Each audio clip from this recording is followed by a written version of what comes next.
You've seen it printed on signs, heard managers say it with a smile, and maybe you've even said it yourself. The customer is always right.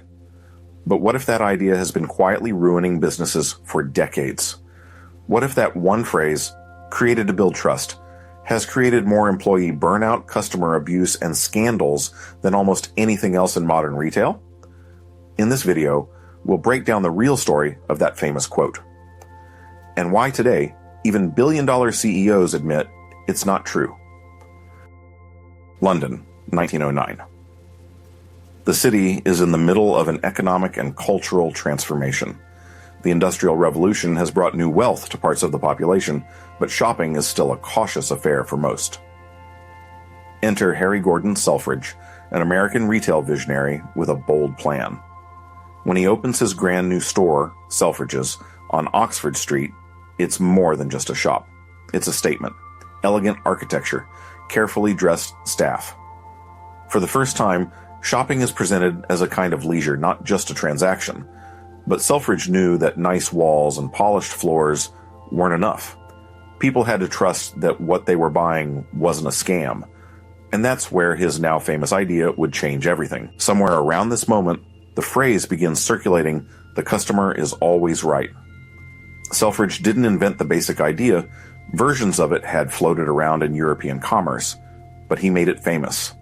And it wasn't meant to spoil customers or flatter them. It was a promise. At a time when many stores didn't accept returns and salespeople might overcharge the unwary, Selfridge wanted buyers to feel confident. If something went wrong, it wouldn't be the shopper's fault. The store would make it right. It was a way to pull shoppers out of their suspicion and into a new world of consumer confidence, and it worked. Harry Selfridge wasn't alone. Retail was undergoing a revolution across Europe and America. The slogan, "The customer is always right," fit perfectly with a broader movement in business culture. In fact, Selfridge is believed to have borrowed directly from the French retailer's motto, "Le client n'a jamais tort." The customer is never wrong. Across the Atlantic, Chicago's Marshall Field also embraced the spirit, encouraging service staff to defer to customer satisfaction. This wasn't just marketing, it was business strategy. Companies realized that repeat business mattered more than squeezing every sale. Trust was profitable, and in this new age of modern retail, perception was everything. And it worked beautifully. Selfridge's quickly became one of London's most famous destinations. It wasn't just about buying things, it was about the experience. For the first time, stores used extravagant window displays to pull in passers-by. Selfridge introduced elevators to move people comfortably between floors. He put in luxury counters, so even just browsing felt upscale. Shopping became entertainment. And as customers flocked in, other businesses took notes. The idea of treating the customer like royalty spread everywhere. At first it seemed like a win-win. Businesses earned more and customers got better service. But beneath the surface, a new problem was forming. One that would take decades to reveal itself. Here's the part that gets lost in translation. The customer is always right was never supposed to mean that customers could do whatever they wanted. The phrase was about good faith. In an era when stores often assumed that customers were trying to pull a fast one, Selfridge wanted to flip that script. Instead of treating complaints with suspicion, his stores treated them with respect. If a customer said an item was defective, the store wouldn't immediately accuse them of fraud. It was about fairness, not blind obedience. But like a game of telephone, the meaning of the phrase began to drift.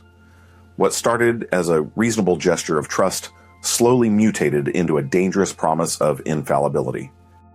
By the 1920s and 1930s, the phrase had fully crossed the Atlantic. American retail giants like Marshall Fields and John Wanamaker embraced variations of the same idea. In Chicago, Marshall Field reportedly told his employees, "Give the lady what she wants," another version of this growing service-first philosophy. Advertisers loved it. The customer is always right sounded bold, modern, and friendly. It fit perfectly with America's booming consumer culture. Mass production, big department stores, glamorous catalogs. The phrase became shorthand for a new kind of retail, personalized, attentive, optimistic. But buried underneath that optimism was a brewing tension, one that the marketing gloss couldn't hide forever. Even during this golden age of department stores, not everyone was buying the hype. Conrad Hilton, founder of Hilton Hotels, took a very different approach. He openly said, "The customer is often wrong, and we're not going to encourage that." Hilton wasn't being rude. He was being practical. Some guests lied. Some made unreasonable demands. And if you constantly sided with bad faith customers, you risked alienating good employees. Hilton believed in fairness, not flattery. He knew that a successful business needed loyal, capable staff just as much as it needed loyal customers. The cracks in the customer is always right mantra were already forming, even if most of the public didn't see them yet. By the mid-20th century, the problems were getting harder to ignore. Retail was booming, but so were customer demands, and not all of them were reasonable. Employees behind the counters and on the showroom floors started whispering to each other, "They expect the impossible from us." Stories spread of customers demanding refunds for items they'd clearly broken or claiming mistreatment to get freebies. Managers were often stuck. Back the employee and risk losing the sale, or cave in and risk demoralizing the staff. What had started as a policy of trust was now fueling a slow erosion of respect for frontline workers. The retail world had built a beautiful house, but the foundation was starting to crack. By the 1950s and 60s, a quiet resentment was growing in retail and service jobs. The customer is always right wasn't just a policy anymore, it was becoming a weapon. And the people wielding it weren't always fair or reasonable. Employees began to notice the shift. Kindness was being replaced by entitlement, people demanding discounts for no reason, threatening to speak to the manager over minor inconveniences. What was supposed to be about trust had morphed into control. Behind every smiling employee was a growing sense of frustration. Respect was becoming a one-way street, all flowing toward the customer, while workers were expected to just take it. By the middle of the 20th century, the original meaning of Selfridge's phrase had been buried under decades of marketing and cultural repetition. Good service no longer meant thoughtful help or honest advice. It now meant this: do whatever the customer wants, no matter what. That quiet, creeping shift was now fully baked into the DNA of modern business, and it was about to get worse. In the next part of the story, we'll look at how this myth, designed to build trust, would lead to some of the ugliest moments in retail and customer service history. The cracks were no longer just whispers from employees. They were about to explode into full-scale conflict. By the 1980s and 90s, the phrase, "the customer is always right," wasn't just a saying, it was corporate law. Entire industries trained their workers to accept it as gospel. Customer service seminars drilled the same mantras over and over. Never argue. Always apologize. Smile, no matter what's said to you. And most dangerously of all, take the hit. Businesses believed that protecting their reputation meant sacrificing their employees' dignity if necessary. Airlines, restaurants, retailers, everywhere the same policy. Keep the customer happy at all costs. And the cost was growing. The phrase, once a clever marketing trick, was mutating into something toxic. By the 1990s, you didn't have to look far to find real stories of customer abuse made worse by this philosophy.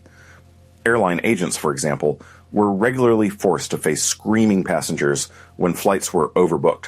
People shouting obscenities, threatening lawsuits, even throwing objects. And what were workers told? Stay calm, never argue. The customer comes first. In one infamous case, a gate agent was spit on, and the manager still gave the abusive passenger a free upgrade. That wasn't an isolated story. It was happening everywhere: restaurants, hotels, call centers. And behind every cheerful, "How can I help you today?" was a worker, silently swallowing rage or panic. This wasn't just about bad days at work. By the early 2000s, researchers started publishing serious studies on what constant customer abuse was doing to employees. One major study in the Journal of Occupational Health, 2001, revealed that retail and service workers exposed to regular verbal abuse showed higher rates of anxiety, depression, and even physical health issues. It's called emotional labor, forcing yourself to smile and be polite while dealing with cruelty. And when that cruelty is enabled by corporate policy, it doesn't just hurt morale, it breaks people. Good workers quit. talented staff burnout, and all because of a 4-word slogan that had gone completely out of control. By the late 1990s and early 2000s, something strange was happening inside stores, restaurants, and call centers. The phrase, "the customer is always right," wasn't just encouraging good service anymore. It was being actively weaponized. Retail workers at places like Macy's and McDonald's started reporting patterns. Cereal returners bringing back worn clothes and demanding full refunds. Customers faking complaints to score free meals. Scammers exploiting generous refund policies with forged receipts.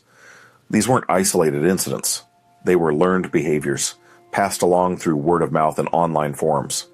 The myth had trained a generation of customers to believe that manipulation was not only allowed, it was smart shopping. And it wasn't just individual stores suffering. Entire companies started to feel the weight of customer-first policies pushed to extremes. A striking example came in 2009 when Jet Airways, one of India's largest private airlines, found itself in deep financial trouble. Among several problems, the company's own leadership admitted that overcompensating angry customers, handing out refunds, upgrades, and perks to anyone who raised their voice, was eroding their margins. It's a brutal irony. The very policy designed to win loyalty was draining the company's resources. Jet Airways eventually suspended operations entirely by 2019. It's a textbook case of good intentions taken too far, where customer appeasement crossed the line into corporate self-sabotage. By the early 2000s, a new term entered the business world: customer abuse. Researchers studying workplace dynamics began using it to describe a growing problem. Customers who felt entitled to mistreat staff, knowing the business would take their side. Studies showed rising cases of verbal aggression, manipulation, even physical intimidation against service employees. And because companies were still clinging to the "customer is always right" doctrine, these toxic behaviors were often tolerated or even rewarded. Behind the polite smiles and cheerful voices was a hidden epidemic of emotional harm with long-term consequences for mental health and workplace morale. The myth had officially gone too far. Not everyone bought into the myth. By the 2000s, some bold leaders began rejecting the old slogan outright. Herb Kelleher, the legendary CEO of Southwest Airlines, made headlines for his unapologetic stance. "We value our employees first. The customer isn't always right." And he proved it. Southwest was one of the first airlines to remove passengers who verbally abused staff, even if it meant bad press. Other leaders followed suit, realizing that a healthy workplace mattered more than catering to every unreasonable demand. These leaders weren't being rebellious. They were being strategic. They knew that protecting their workers was the real foundation of long-term business success. And then came the internet. In the 2010s, viral videos started flooding social media, not of rude employees, but of customers melting down in public, people screaming in fast food drive-thrus, throwing tantrums in retail stores, threatening innocent staff. But here's what changed: the public reaction. Sympathy shifted. Comment sections filled with support for the employees, not the customers. Movements like "Be kind to service workers" started trending. Hashtags like "Protect Retail Workers" popped up. Social media had flipped the script. For the first time in decades, the workers on the front lines of retail and hospitality were finally getting a voice. And the old myth was starting to crack. By the 2010s, companies weren't just relying on gut feelings anymore. They had hard data. A pivotal 2014 Harvard Business Review study showed that businesses protecting their employees from abusive customers consistently outperformed those that didn't. Productivity went up. Customer satisfaction actually improved. Why? Because employees who feel respected work harder, communicate better, and represent the brand with genuine enthusiasm. The old belief that the customer must win at any cost was proving not just toxic, it was bad business. The numbers were clear. When you take care of your people, they take care of your customers, and everyone benefits, including the bottom line. As that data made the rounds in boardrooms, a cultural shift was beginning. Companies that wanted long-term success started leaning into a new philosophy: employee first. Brands like Zappos, known for legendary customer service, began teaching something different. Kindness should flow both ways. Costco adopted a similar mindset, emphasizing that respect wasn't optional. If a customer crossed the line, employees didn't have to take it. And yet those companies didn't see drops in customer loyalty. Quite the opposite. By respecting their own teams, they attracted customers who valued fairness and honesty. The message was spreading: great service doesn't require self-sacrifice. It requires balance. And that's where we hit a turning point. The illusion of the invincible customer, this towering figure who could never be questioned, never be challenged, was starting to collapse. CEOs were rewriting policies. Workers were speaking out. Customers themselves were beginning to reflect on their own behavior. But this raised a bigger question. If the customer is always right no longer applies, what should take its place? What are the new rules for modern business? And how do we build workplaces where service is strong but respect flows in both directions? The answer, and the new future of work, was coming next. Today, smart business leaders don't reject customer service. They reject obedience. They understand that good service doesn't mean indulging every whim or tolerating abuse. It means honesty, clarity, and fairness. One new philosophy that's been gaining ground is simple but powerful. The customer deserves honesty, not indulgence. That means telling a customer when something can't be done. It means backing employees when they stand their ground against unreasonable demands. And far from driving customers away, it builds trust. People want to do business with companies that value their staff. Respect, it turns out, isn't just good manners. It's good business strategy. And the proof is in the success stories. Take Costco, for example. The company is famous for having one of the most generous return policies in retail. But even there, balance matters. If someone tries to abuse the system, employees are supported when they refuse unreasonable requests. And yet, Costco thrives with some of the highest customer loyalty rates in the industry and consistently strong financial performance. The lesson is clear. Great businesses don't have to choose between happy customers and empowered employees. The two go hand in hand. Respect, with boundaries, creates trust on both sides of the counter. It's the win-win the old slogan never promised. By the mid-2010s, the numbers became impossible to ignore. Studies across industries confirm the same pattern. Companies that prioritize employee well-being see stronger performance across the board. They retain better talent. They experience lower turnover, which saves millions in recruitment and training costs.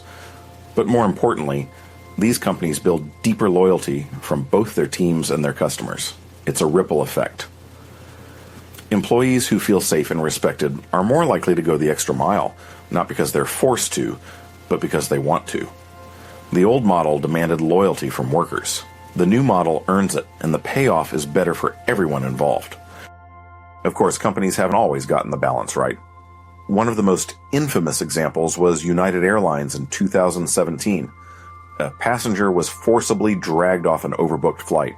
The fallout was immediate: global outrage, plummeting stock, and long-term damage to the brand's reputation. Why? Because management was clinging to an outdated model. Prioritize operations, prioritize profit, prioritize procedures, even at the cost of human dignity. That incident wasn't about one bad employee. It was a systems failure, born from years of misunderstanding what the customer is always right should actually mean. It became a textbook case of what not to do. But what does behavioral science say about all of this? Turns out, human psychology is on the side of fairness. Studies in behavioral economics show that people don't rebel against reasonable boundaries. They respect them. In fact, clearly stated policies often improve relationships between businesses and their customers. Think of the best restaurants or stores you know. They're usually the ones that strike a balance. Friendly, flexible, but with clear lines drawn. Customers can sense when a company is desperate or scared of complaints, and that erodes trust. But when companies lead with confidence, honesty, and respect for both sides, trust grows. So if the customer is always right is on its way out, what's replacing it?